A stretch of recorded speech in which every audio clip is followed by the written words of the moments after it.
अऊज़ुबिल्लाहि मिनश्शैतानिर्रजीम बिस्मिल्लाहिर्रहमानिर्रहीम रब्बी शरह ली सदरी वयस्सिर ली अमरी वहुलुल उक़दतम मिन लिसानी यफ़क़हू क़ौली रब्बी ज़िदनी इल्मा अल्लाहुम्मा फ़क़्क़िहना फ़िद्दीन अल्लाहुम्मा सल्लि वसल्लिम अला नबिय्यिना मुहम्मद सल्लल्लाहु अलैहि वालिहि वसल्लम।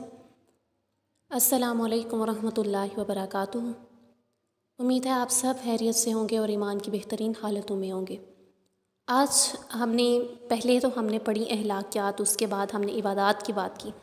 आज जो हम पढ़ेंगे वो है कस्बे मौश, यानी कि तजारत करना, अपने हाथ से कमाना। किस तरह से हमने इसको कमाई किस तरह से हमने करनी है, तो इसके चंद आदाब हैं। कस्बे मौश कहते हैं किसी चीज़ को कमाना और उससे अपनी ज़रूरियात ज़िंदगी पूरी करना। इसके बारे में आप सल्लल्लाहु अलैहि वसल्लम फरमाते हैं, गुनाहों में से बाज़ गुनाह ऐसे हैं जिन्हें तलब मौश का इरादा ही मिटा सकता है। यानी कि कुछ गुनाह हमारे ज़िम्मे, जिस तरह की चोरी है, डाके हैं, वो जो देखें अगर हम कमाएंगे नहीं तो हमसे वो गुनाह सरज़द होंगे ना। तो हमने कमाना है तो उसके ज़रिए जो है कुछ गुनाह जो है वो हमारे ख़त्म होंगे। और अल्लाह ताला ने अलकासिब हबीबुल्लाह, यानी कि मेहनत करने वाला या कस्बे मौश यानी कमाने वाला, उसको अल्लाह ताला ने अपना दोस्त करार दिया। आप सल्लल्लाहु अलैहि वसल्लम फरमाते हैं, सच्चा ताजर बरोज़े क़यामत सिद्दीक़ीन और शुहदा के साथ उठाया जाएगा। जामिल तिर्मिज़ी की हदीस है। देखें आप सल्लल्लाहु अलैहि वसल्लम इसमें क्या बता रहे हैं, हमें क्या सबक देना चाह रहे हैं। ये एक हिसाब का हमारे लिए वो रख दिया गया ना कि आपने इसको कह दें कि जज़ा बता दी अल्लाह ताला ने हमें आप सल्लल्लाहु अलैहि वसल्लम के ज़रिए, कि सच्चा ताजर जो होगा, जो तजारत करने वाला होगा, जो कमाने वाला होगा, वो बरोज़े क़यामत सिद्दीक़ीन यानी कि सच बोलने वालों में और शुहदा के साथ उठाया जाएगा। शुहदा देखें जिसने मरते ही अल्लाह ताला को देख लिया, उनका दर्जा मिल रहा है हाथ से कमाने वालों को। आप सल्लल्लाहु अलैहि वसल्लम हदीस में फरमाते हैं, इन्नल्लाह युहिब्बुल मुमिनीना मुख्तरिफ, बेशक अल्लाह पेशा इख्तियार करने वाले मोमिन को पसंद फरमाता है। कोई भी पेशा हो, टीचिंग है, डॉक्टर है, इंजीनियर है, कोई भी, हत्ता कि कोई भी तजारत है, ज़राअत है, कोई भी पेशा ले लें, उसमें अगर आपने दयानतदारी से काम किया है, अदल व इंसाफ को मलूज़ आतर रखा है और हर तरह से आपने जो भी हमारे इस्लाम में, शरीयत में हमारी कुछ रूल्स एंड रेगुलेशंस हैं कमाने के, उसको आपने अपने आगे रखा है और फिर आपने कमाया, तो अल्लाह ताला ऐसे मोमिन से बहुत ज़्यादा मोहब्बत करते हैं।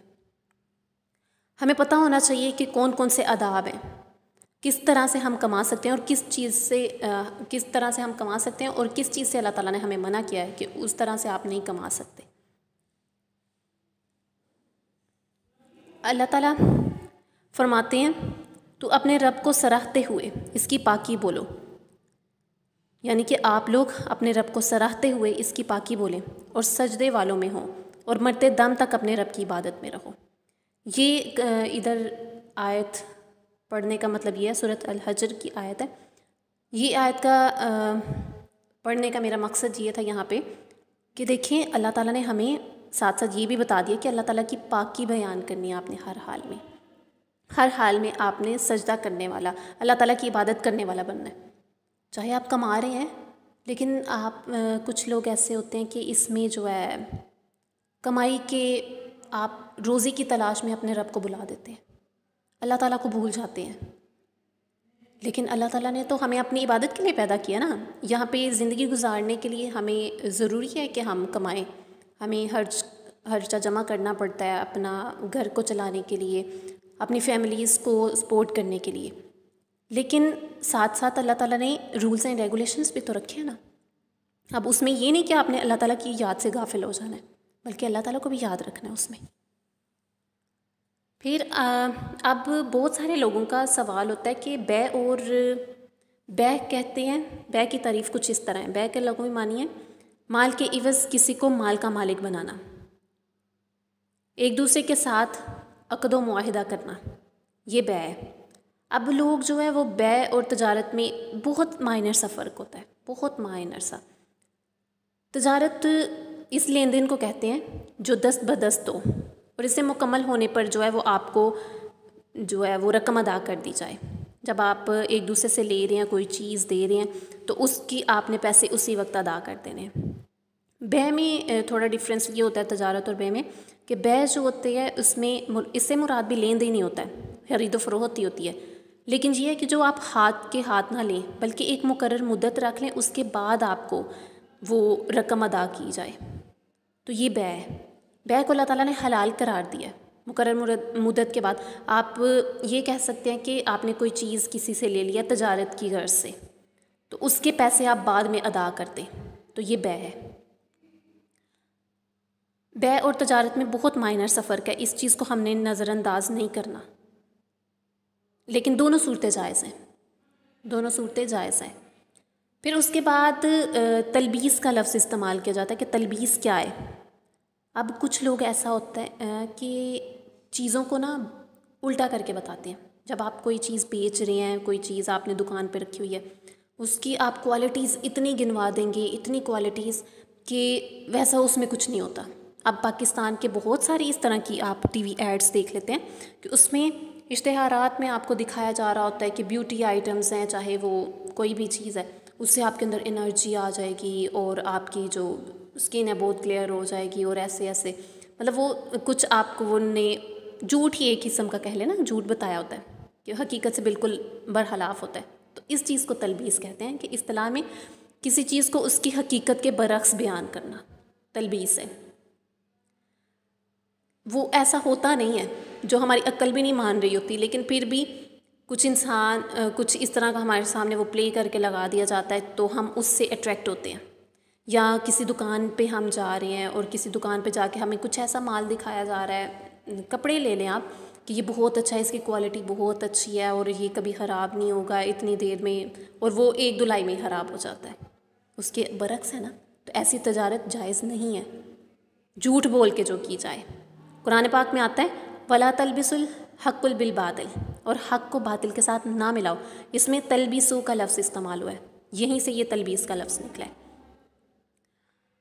हज़रत दाता अली हिजवेरी रहमहुल्लाह फरमाते हैं, जब एक ग्रोह में से कोई आदमी अच्छी हसलतों को बुरी हसलतों से पोशीदा करता है, तो इस अमल को भी तलबीस कहते हैं।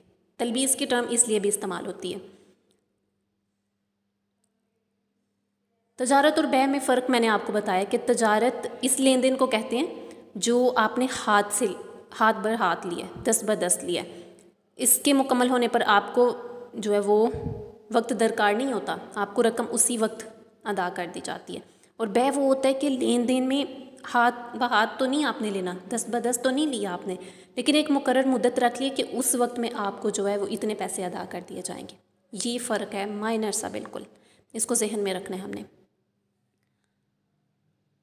अब आ जाता है कि मामलात में आपने किस तरह से अदल करना है, क्योंकि बहुत सारी इस तरह की चीज़ें होती हैं जो इंसान, अब जब कुछ ऐसी सिचुएशंस हो जाती हैं कि आपको पीछे से माल नहीं आ रहा होता, पीछे से कोई चीज़ें नहीं मिल रही होती, तो उसमें इंसान क्या करते हैं कि वो चीज़ें ज़हीरा अंदोज़ी करने लग जाते हैं। तो ऐसी चीज़ों की ज़हीरा अंदोज़ी करने वाले पर अल्लाह ताला ने लानत फरमाई है और उनके लिए अजाब की वईद है, सख्त वईद। ऐसा नहीं करना चाहिए ना, क्योंकि अब हमारे माशरे को ज़रूरत है उस चीज़ की और आप उसे महंगे दामों में करके बेचें। मुसलमान तो वो होते हैं ना जो जिस्ते वाहिद की तरह हो कि जिस्म के एक हिस्से में भी तकलीफ़ हो तो सारा जिस्म महसूस करता है। लेकिन देखें यहाँ पे क्या होता है कि कोई तकलीफ़ में एक हिस्सा हमारा है, वो उस पर कहत साली आ गई है, या एक हिस्सा है उसमें जिस तरह के सैलाब का था, सैलाब आ गया वहाँ पे, और आप बजाय चीज़ें सस्ती करने के, अहलाकी तौर पे देखें कि बजाय चीज़ें सस्ती करने के और उन्हें प्रोवाइड करने के, ये हमारा फ़र्ज़ है ना मुसलमान होने के नाते, उनको सस्ते दामों में देने के हम चीज़ें डबल महंगी कर देते हैं, बल्कि ज़हीरा अंदोज़ी करना स्टार्ट कर देते हैं कि कहीं वो वक्त हम पे ना आ जाए। हम पे आएगा तो हम क्या करेंगे, लेकिन इस चीज़ को हम नहीं समझते कि वो जो इंसान इस दर्द से गुज़र है, अल्लाह ताला ने वो वक्त हम पे भी तो आ सकता था, लेकिन अल्लाह ताला ने हमें उससे महफूज रखा। ये लोग आज नहीं समझते, तो इससे अल्लाह ताला ने सख्ती से मना किया है। और नाप तोल में कमी करना, ये बहुत ज़्यादा हमारे माशरे में तो हद से ज़्यादा ये बुरी आदत आ चुकी है कि क्या करते हैं लोग इस चीज़ को कि वो उनने कुछ ऐसे ना बना लिए हुए हैं मीटर सेट कर दिए हुए हैं, जिस तरह डिजिटल हम लेते हैं ना, तो उस पर आपने मेजरमेंट के लिए आपने डिजिटल रखे होते हैं आलात, तो उसको वो अपने मुताबिक ऑपरेट करते हैं। उसके अंदर कुछ ऐसा सिस्टम उनने लगा दिया होता है जिससे कम देते हैं लेकिन ऊपर अमाउंट ज़्यादा आ रही होती है। तो ये, लेकिन अल्लाह ताला तो जानते हैं ना कि आपने क्या किया। आप कम तोल रहे हैं, आप नाप तोल में कमी कर रहे हैं, तो फिर इसकी सख्ती तो बहुत आपको जब पकड़ने अल्लाह ताला ने, दबोचना है आपको, तो फिर आप कहेंगे कि वो गलती हो गई हमसे, फिर उस चीज़ की आपको माफ़ी नहीं दी जानी। वैलुल लिल मुतफ़्फ़िफ़ीन, सूरत मुतफ़्फ़िफ़ीन में आता है ना, कम तोलने वालों के लिए खराबी है, कम तोलने वालों के लिए खराबी। खराबी का मतलब क्या है यहाँ पे?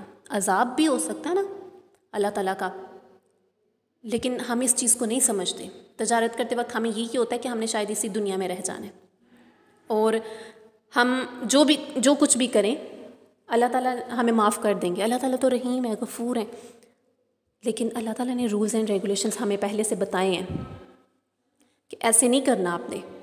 आपने जब तोलना है, जब तजारत करनी है, आपने किसी को माल खरीदो फरोख्त करनी है तो आपने पूरा पूरा तोलना है, नाप तोल में कमी नहीं करते। मोमिन कभी भी नाप तोल में कमी नहीं करता, वो बराबर देता है। नबी पाक सल्लल्लाहु अलैहि वसल्लम ने तजारत की, उनके उसवाए हुसना से हमें क्या पता चलता है कि किस तरह तजारत करनी चाहिए। उनके माल में अगर गंदम की अगर फसल होती, वहाँ पे अरब में चावल की फसल होती, गंदम की फसल होती, अगर कोई खराबी होती तो सहाबा पहले बताया करते थे कि इसमें ये खराबी है, इस वजह से ये, इसको कम दाम में अगर आप लेना चाहते हैं तो कम दाम में लें। हालांकि वो छुपा सकते थे, लेकिन ये हमारे लिए लेसन था ना कि हमने खराबियाँ भी बतानी है कि इस चीज़ में ये खराबी है और ये क्वालिटी है, अगर आप लेना चाहें तो ठीक है, नहीं लेना चाहते तो फिर भी ठीक है। हज़रत खदीजा जो पहली तजारत करती थी, पहली खातून थी, उनसे हमें ये पता चलता है कि औरत भी तजारत कर सकती है, औरत भी पेशा इख्तियार कर सकती है, औरत भी कमा सकती है। ऐसा नहीं है कि सिर्फ मर्द ही कमा सकते हैं, औरत भी कमा सकती है। अब बहुत ज़्यादा इस तरह से मैं देखती हूँ कि वालिदैन कहते हैं कि तुमने बाहर जाके क्या करना है, तुम तो लड़की हो, तुम क्यों कमाओगी। ये नहीं, ये तो हमारे ख़ानदान के असूलों के ख़िलाफ़ है, तुम बाहर नहीं जा सकती, तुम नहीं कमा सकती। अब वो चाहती है इंडिपेंडेंट होना, तो हज़रत खदीजा ने भी तो की ना तजारत। हमारे इस्लाम हमें इजाज़त देता है, आप बाकायदा शरई पर्दे में हो, आपने शरीयत की कोई हदूद नहीं क्रॉस करनी, सारे असूलों को मद्देनज़र रखते हुए आप तजारत कर सकते हैं, नाजायज़ नहीं है, हमारे इस्लाम ने हमें इजाज़त दी है। फिर बै और तजारत में जो फ़र्क मैं आपको बता रही थी, तो बै का मतलब होता है बाय एंड सेलिंग, खरीद व फरोख्त, ठीक है, और तजारत भी इसमें थोड़ा सा माइनर सा फ़र्क मैंने आपको जो बताया। अब सूरत बकरा में आता है, जब तुम आपस में एक मुकर्रर वक्त के लिए लेन देन करो तो इसे लिख लिया करो, सिवाय उस तजारत के जो दस्त बदस्त हो, जो आपस में लेते हुए अगर इसे ना भी लिखो तो तुम पर कुछ गुनाह नहीं, लेकिन जब तुम बै किया करो तो इस पर गवाह कर लिया करो और कातिब और गवाह को तकलीफ़ ना दिया करो। इस आयत से तजारत और बै का फ़र्क वाज़े हो जाता है कि वो लेन देन जो दस्त बदस्त हो तजारत है, और वो लेन देन जो मुकर्रर मियाद के लिए हो, यानी कि उसके बाद आपको रकम मिलेगी, तो वो बै है। अब मुनकरीन इस्लाम और मुनकरीन कुरान तजारत की बजाय जो है वो जो तजारत है उसको अलग रखते थे और बै और रिबा को आपस में मिलाते थे। वो कहते थे कि बै भी तो रिबा की तरह है। रिबा कहते हैं सूद को, सूद को कहते हैं ना बै, तो वो कहते थे कि बै भी तो सूद की तरह है, सूद की मिसाल है। लेकिन इस बात की वजाहत अल्लाह ताला ने कुरान पाक में सूरत बकरा की आयत नंबर 275 में कर दी। कालू इन्नमुल बै मिसलुर रिबा व अहल्लल्लाहुल बै व हरमुर रिबा, यानी कि मुनकिरीन कुरान कहते थे कि बै भी तो रिबा की तरह है, हालांकि अल्लाह ने बै को हलाल किया है और रिबा को हराम। रिबा कहते हैं सूद को। गौर करें तो उन्होंने बै और रिबा को आपस में क्यों मिलाया था? इसलिए कि बै में रकम मुकर्रर मुद्दत पर मिलती है और रिबा में भी मुकर्रर मुद्दत पर मिलती है। एक मुकर्रर मुद्दत होती है ना, उसके बाद आपको रकम मिलती है। लेकिन फ़र्क सिर्फ ये है, इन दोनों में फ़र्क ये है कि बै में जो है ना आपका असल माल आपको मिलता है जो आपने उस वक्त वादा किया था कि इतनी रकम आपको दी जाएगी, इसके इवज़ आप वो अपने वादे के मुताबिक आप वो रकम अगले बंदे को अदा कर देते हैं। लेकिन सूद में ये होता है कि आप दुगना चुगना, बल्कि आपको मुद्दत के साथ साथ वो बढ़ता चला जाता है, बढ़ाते चले जाते हैं कि इतने परसेंट इतने परसेंट इतने परसेंट। तो ये चीज़ जुल्म है, हराम है ना। वो अगला बंदा उसने मजबूरी में आपके साथ बै का एक वो मुआहिदा कर लिया, वो मुआहिदा उसने तजारत का लेन देन का कर लिया आपसे, लेकिन आप उस पर इतना जुल्म कर रहे हैं बाद में कि आप उससे रिबू, ये जो रिबा है हमारा सूद, उसके अंदर कंसीडर कर रहे हैं और आप उसको कह रहे हैं कि आपने अब 1 साल गुजर गया तो आपने 5% देने हैं, दूसरा साल गुजरा तो 10%, तीसरा साल तो 15%, इस तरह आप कर रहे हैं तो उसके लिए मुश्किल हो जाएगी, उसके लिए मुश्किल होगी ना। तो इस मामलात में अल्लाह ताला ने जुल्म करने से मना किया है, अल्लाह ताला ने मना किया ना इस चीज़ से। फिर इसके बारे में एक हदीस आती है ना कि अल्लाह ताला के रसूल पाक सल्लल्लाहु अलैहि वसल्लम फरमाते हैं कि इस शख्स पर रहम फरमाए अल्लाह जो खरीदो फरोख्त और लेन देन में आसानी करे। और एक और हदीस में आता है, नबी पाक सल्लल्लाहु अलैहि वसल्लम फरमाते हैं जो किसी तंगदस्त को मोहलत दे या बिल्कुल माफ़ कर दे, अल्लाह इसका हिसाब आसानी से लेगा। देखिए हमें इसमें खुशखबरी हमारे नबी पाक सल्लल्लाहु अलैहि वसल्लम ने क्या दी कि अगर आप किसी को उसने आपके साथ वो मुआहिदा कर लिया, वो पैसे देने का, बोरो का एक होता है ना, उधार लेना, उधार टाइप ही हो गया ना ये बै, तो आपको वो मुकर्रर मुद्दत पर फिर वापस करता है। तो अल्लाह ताला के रसूल पाक सल्लल्लाहु अलैहि वसल्लम ने क्या फरमाया कि जो किसी तंगदस्त को मोहलत दे देता है ना उस चीज़ में कि चलो ठीक है आप थोड़ी देर बाद दे देना, चलो इतने महीने बाद, चलो इतने, तो अल्लाह ताला उसके मामलात में आसानी करते हैं या बिल्कुल माफ़ कर दें, तो वो भी फिर एहसान हो गया ना वो तो एहसान करने वाले को तो अल्लाह ताला पसंद करते हैं।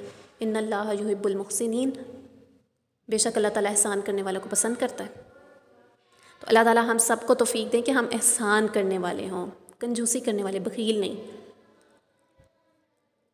अब इस सब में से हमने जो पॉइंट आज निकलता है कि हमने किस तरह से तजारत करनी है, हमने किस तरह से कमाना है।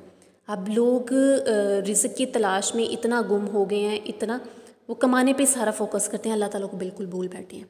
जबकि अल्लाह ताला ने तो हमें अपनी इबादत के लिए पैदा किया, हमें जो है वो उसकी इबादत के लिए कम नहीं थे फरिश्ते, लेकिन अल्लाह ताला ने कुरान पाक में कहा है ना कि मैंने जिन्नों और इंसानों को अपनी इबादत के लिए पैदा किया है। तो हमने अल्लाह ताला की याद से गाफिल नहीं होना। कमाना भी है, दुनिया को और दीन को दोनों को साथ लेके चलना है, लेकिन इसमें एतदाल पैदा करना है।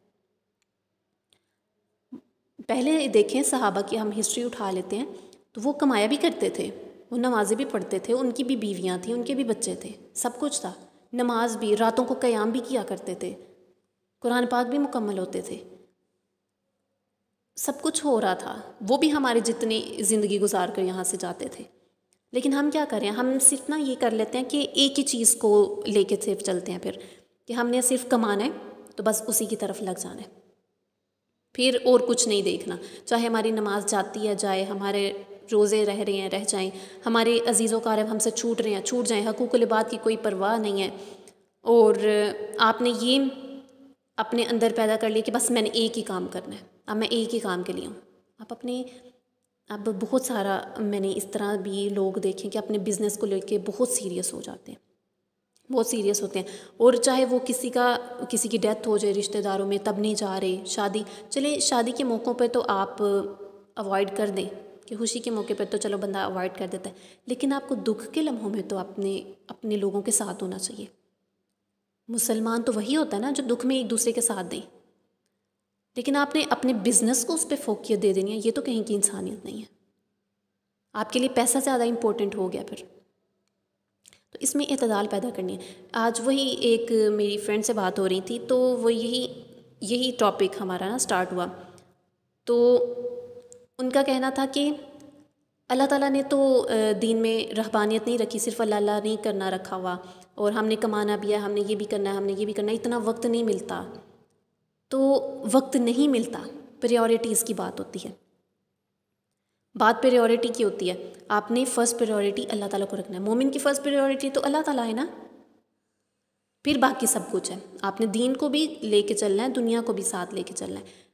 लेकिन प्रायोरिटीज़ हो जाती है ना। फिर सबसे पहला दर्जा अल्लाह का, फिर उसके बाद आपके जो घर वाले आ जाते हैं वो, फिर उसके बाद रिश्तेदार, फिर उसके बाद दोस्त अहबाब, फिर उसके बाद जितने भी आपके जानने वाले अजीज़ व कारब जो भी हैं। फर्स्ट पे आपने किसको रखना है? अल्लाह ताला को। आप कमा रही हैं, आपको उसमें प्रॉफिट हो गया, आपको उसमें प्रॉफिट हो गया, तो इसमें ये नहीं करना चाहिए कि ये मेरी वजह से हो गया। उसका क्रेडिट अल्लाह ताला को दें, अल्लाह ताला को दें। जब आप अल्लाह ताला की राह में वो जो आपको प्रॉफिट हुआ है उसमें से आप कुछ खर्च अल्लाह ताला की राह में करेंगे ना, फिर देखिएगा आपके प्रॉफिट में दिन ब दिन इजाफा होता चला जाएगा। आपके बिज़नेस में दिन ब दिन आपको प्रॉफिट होगा, आपको पता भी नहीं चलेगा कि मुझे किधर से अता किया जा रहा है। फिर अल्लाह ताला कहते हैं ना, अनकरीब मैं तुम्हें इतना दूंगा कि तुम खुश हो जाओगे। जब अल्लाह ताला पे तवक्कल करते हैं ना हम, बाज़ लोगों के बारे में कहा जाता है कि वो सहाबा के बारे में कि वो हथौड़े से काम किया कर रहे होते थे, वहाँ पे लोहे के जो रॉड्स होते हैं उन पे हथौड़े मारे होते थे, और अजान की आवाज़ आ जाती थी तो वहीं पर वो रोक के, उनका काम था वो वहीं पर रोक के तो फ़ौरन नमाज के लिए जाया करते थे, अपने सारे काम छोड़ के। नमाज के लिए तो यही है ना कि आप कुरान की तिलावत भी कर रहे हो तो उसे भी बंद करके आप पहले अजान सुन लो, पहले नमाज के लिए भागो, नमाज के लिए जाएं पहले। फर्स्ट प्रायोरिटी अल्लाह ताला है हमारी, जिसने हमें पैदा किया। फर्स्ट प्रायोरिटी तो वो है ना, बाकी सब बाद में आते हैं। उधर जाके जब आप क़यामत के रोज़ अल्लाह ताला के सामने खड़े होंगे तो अल्लाह ताला आपसे सबसे पहले सवाल क्या करेंगे? नमाज का। कब्र में आप जब जाएंगे सबसे पहले सवाल क्या होगा? मन रब्बुका, तुम्हारा रब कौन है? तो रब का नाम उसी को आता होगा फिर जिसने इस दुनिया में उसको प्रायोरिटी बनाया था, जिसने अपने सारे काम पीछे छोड़ के अल्लाह ताला को फ़ौक़ियत दी थी, जिसने अपने कीमती वक्त में से, अपने बिज़नेस में से, अपनी बहुत इंपॉर्टेंट मीटिंग छोड़ के अल्लाह ताला को वक्त दिया था। फिर अल्लाह ताला भी उधर आपका साथ देंगे ना। तो कोशिश किया करें कि अपने बहुत बहुत नादिर, बहुत जो आपका इम्पोर्टेंट टाइम है उसमें से अल्लाह ताला के लिए वक्त निकालें। मैं बार बार एक ही बात आपसे रिपीट करती हूँ, अल्लाह ताला के लिए जिए, अल्लाह ताला के लिए जीना सीखें। जब आप अल्लाह ताला के लिए जीना सीख लेते हैं ना तो दुनिया आपकी और दीन भी आपका, आखिरत भी आपकी। फिर खुद ब खुद आपको नहीं पता चलता। रिज़्क़ का वादा अल्लाह ताला ने किया है, वो आपको देता है, वो वादा किया है और अल्लाह ताला अपने वादे के खिलाफ़ नहीं करते। वो आपको मिल जाने किसी न किसी तरह भी, चाहे जैसे भी। वो चींटियों को पहुंचा रहे हैं, जितने भी हम जानवर देखते हैं उन तक भी रिज़्क़ पहुंच रहा है। कोई नहीं भूख की वजह से मर रहा। अब आप थोड़ी देर अगर अपने बिज़नेस में से थोड़ी देर अपना जो भी आपका पेशा है, आप टीचिंग कर रहे हैं, आप डॉक्टर हैं, इंजीनियर हैं, कोई भी, थोड़ी देर निकाल के आप अल्लाह ताला के लिए चले जाएं, तो क्या वो आपके जो पैसे आपका लॉस हो गया वो पूरा नहीं होगा? उसके बदले में बेहतरीन मिलेगा आपको, बल्कि 70 गुना ज़्यादा मिलेगा। अल्लाह की राह में की गई तजारत कभी भी आपको नुकसान नहीं पहुंचा सकती, कभी भी आप उसको घाटे में नहीं रहेंगे आप। तो अल्लाह के लिए छोड़ें इस दुनिया को। इस दुनिया की तो मिसाल जो हम पढ़ते हैं कुरान पाक में, लाइब कहा गया ना इस दुनिया को, खेल तमाशा। तो ये खेल तमाशा चलता ही रहना है आखिर तक। फर्स्ट प्रायोरिटी अल्लाह ताला को बना लें और कोशिश करें कि हमसे कोई ऐसा अमल ना हो जाए जिससे दूसरे हर्ट हों। हमारे तजारत का चाहे वो काम हो, हमारे आपस में खरीदो फरोख्त हो, बहुत सारी इस तरह की तलख़ कलामी हो जाती है खरीदो फरोख्त के वक्त। बहुत सारे मैंने इस तरह के मामला देखे हैं कि आप दुकानदारों से उलझ जाते हैं, या इस तरह की कोई बात निकल आती है, उनके मुंह से निकल आती है, जिससे अगला इंसान हर्ट हो रहा होता है। तो इस तरह नहीं करना चाहिए ना। तो आपका जो भी पेश है, आज से ये कोशिश कीजिएगा कि हम, ठीक है हमने कमाना है, अल्लाह ताला ने हमें हुक्म दिया है, अल्लाह ताला महबूब रखते हैं उस बंदे को, लेकिन साथ ये भी देखें कि पहली प्रायोरिटी अल्लाह ताला ने क्या बताया कि मैं हूँ, सबसे पहले मैं हूँ, फिर दूसरे काम है। आपने अल्लाह ताला को याद रखें, हर वक्त उसकी हम्द व सना बयान किया करें और याद रखा करें, और दिन को इस तरह गुजारा करें कि ये आखिरी दिन है, इसके बाद मुझे दिन नहीं मिलना। फिर देखिएगा आपकी तजारत भी एक साइड पे रह जानी है, आपके माल दौलत सब कुछ, पैसा रुपया सब कुछ, आपको पता हो कि मैंने आज की रात मर जाना है। फिर आप इबादत करेंगे, फिर आप चाय नमाज़ डालेंगे, फिर नहीं आपको पता होगा कि अब क्या मुझे वो मुआशियात, वो सब कुछ, वो पैसा रुपया, वो सब कुछ इधर ही रह जाना है। आपको होगा बस मैं अब जल्दी से नेकियां जमा कर लूँ। तो दिन को इस तरह गुजार करें जिस तरह आज आखिरी दिन है। तो उसमें कोशिश किया करें कि अल्लाह ताला की याद से आप कभी गाफिल ना हो। आप कमाएं, ऐसी बात नहीं कि आप कमाना छोड़ दें और छोड़ के अल्लाह अल्लाह करने लग जाएं। आप कमाएं, बिल्कुल ये जायज़ है और ये सुन्नत है तजारत करना, सुन्नत रसूल है। अपने हाथों से कमाएं, अल्लाह ताला ने इस शख्स को पसंद किया, उससे मोहब्बत करते हैं। लेकिन इसमें आपने अल्लाह ताला को नहीं भूलना, अल्लाह ताला को बिल्कुल नहीं भूलना आप लोगों ने। अल्लाह ताला हम सबको तौफीक दें अपने करीब होने की और सालिहीन और साबिरीन में से उठाएं। आमीन इंशाअल्लाह। जज़ाकुमुल्लाहु खैरन कसीरा फ़िद दुनिया वल आखिरा। अल्लाह हाफ़िज़।